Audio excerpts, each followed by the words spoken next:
تو مست ہو جایا کرو رب کی یاد میں. کبھی کبھی چھوڑ دیں دنیا, چھوڑیں یار موبائل, کسی وقت کریں اس کو بند, چھوڑیں اس بات کا خیال کہ فلانے نے سلوٹ کیا ہے کہ نہیں کی, چھوڑیں.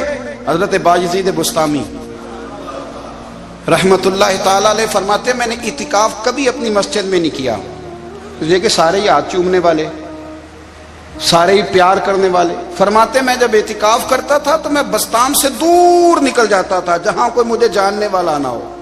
اٹھ بلیا چلو اتھے وسیے جتھے وس دے نہیں سارے ینے, نہ کوئی ساڈی ذات پچھانے تے نہ کوئی سانو مننے, چلو ادھر چلیں. اٹھ بلیا چلو اتھے وسیے جتھے وس دے نہیں سارے ہی انے, نہ کوئی ساڈی ذات پچھانے تے نہ کوئی سانو. اتنا شوق ہے سلوٹ کرانے کا, اتنا شوق ہے تعارف کرانے کا, اتنا شوق ہے اپنا بتانے کا, تو یہ چیز غلبہ کر جاتی ہے. پھر نام رہ جاتا ہے, روح نہیں رہتی, پھر وجود رہ جاتا ہے, پھر باطن کی کیفیت نہیں رہتی. خدا را اپنے آپ کو بے چین نہ کرو, بے قرار نہ کرو, بے سکون نہ کرو. رب کی یاد میں آ جاؤ, درود و سلام میں آ جاؤ, نعت کے حسن میں آؤ, تلاوت کی